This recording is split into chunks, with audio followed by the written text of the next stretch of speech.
Pengertian kematangan jiwa beragama. Kematangan seseorang dalam beragama biasanya ditunjukkan dengan kesadaran dan keyakinan yang teguh. Seseorang yang matang dalam beragama bukan hanya memegang teguh paham keagamaan yang dianutnya dan diwujudkan dalam kehidupan sehari-hari dengan penuh tanggung jawab, melainkan kadang-kadang juga dibarengi dengan pengetahuan agama yang cukup mendalam.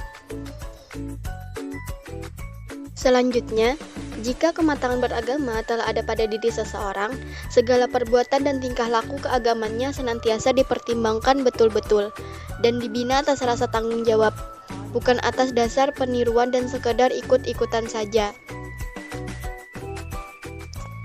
Apa saja faktor yang menjadi hambatan dalam menuju kematangan beragama? Pertama, faktor diri sendiri. Dalam diri sendiri terbagi menjadi dua, yaitu kapasitas dan pengalaman. Kedua, faktor luar. Beberapa kondisi dari situasi lingkungan yang tidak banyak memberikan kesempatan untuk berkembang, malah justru menganggap tidak perlu adanya perkembangan dari apa yang telah ada. Pada dasarnya, manusia itu mengalami dua macam perkembangan, yaitu pertama, perkembangan jasmani, kedua, perkembangan rohani. Perkembangan jasmani dapat diukur berdasarkan umur kronologis, dan puncak perkembangan jasmani dinamakan kedewasaan, sedangkan perkembangan rohani diukur berdasarkan tingkat kemampuan, dan sebagai puncak perkembangan rohani ini dinamakan kematangan. Apakah tingkat perkembangan yang dicapai setiap individu itu berbeda? Tentu saja berbeda, karena perkembangan jasmani belum tentu disertai dengan perkembangan rohani. Suatu perkembangan dikatakan normal apabila orang yang sudah dewasa, seharusnya perkembangan rohaninya sudah matang dalam arti, dia sudah mulai melihat manfaat dan mudarat dari perbuatan yang dilakukannya. Terkadang secara jasmani, perkembangan seseorang sudah mencapai tingkat usia dewasa, namun belum memiliki kematangan yang seimbang dengan tingkat usianya. Orang seperti ini disebut dengan orang yang mengalami hambatan perkembangan rohani, yang kebanyakan disebabkan oleh hambatan mental. Sebaliknya, jika ada seorang anak yang berusia remaja, akan tetapi sudah menampakkan adanya kematangan cara berpikir dan bertingkah laku sudah seperti orang dewasa, anak seperti ini dinamakan anak yang mengalami percepatan kematangan atau perkembangan istimewa, yang pada umumnya dikarenakan adanya kemampuan bakat tertentu yang istimewa. Keterlambatan pencapaian rohani ini menurut ahli psikologi pendidikan sebagai keterlambatan dalam perkembangan kepribadian. Menurut Dr. Singgih Dagunarsa dapat dibagi menjadi dua kelompok, yaitu pertama faktor yang terdapat pada diri anak, yang kedua faktor yang berasal dari lingkungan. Kesinambungan pengalaman seseorang dalam kehidupan beragama sedikit demi sedikit semakin mantap sebagai suatu unit yang otonom dalam kepribadiannya. Apa itu unit?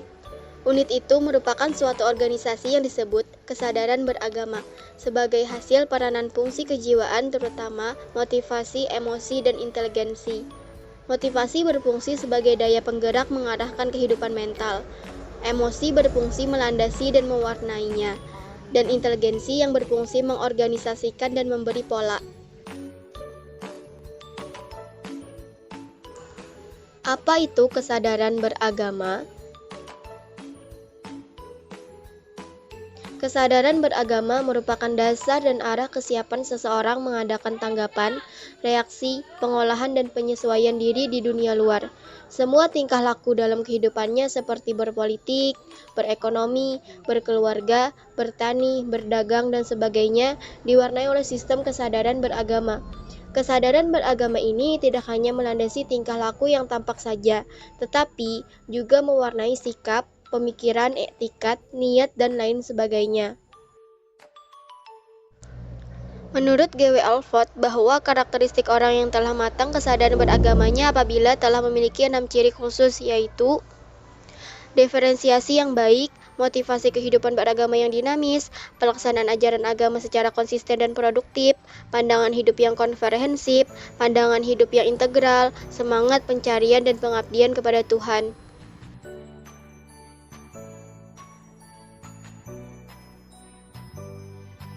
Adapun menurut William James menilai secara garis besarnya, sikap dan perilaku keagamaan itu dapat dikelompokkan menjadi dua, yaitu pertama, tipe orang yang sakit jiwa, kedua, tipe orang sehat jiwa.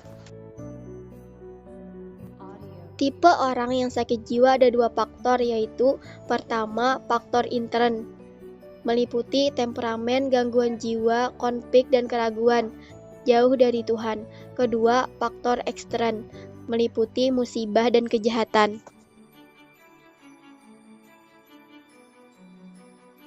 Menurut William Starbuck, tipe orang yang sehat jiwa ada tiga, yaitu pertama, optimis dan gembira, kedua, ekstrovert dan tak mendalam, dan yang ketiga, menyenangi ajaran kepribadian.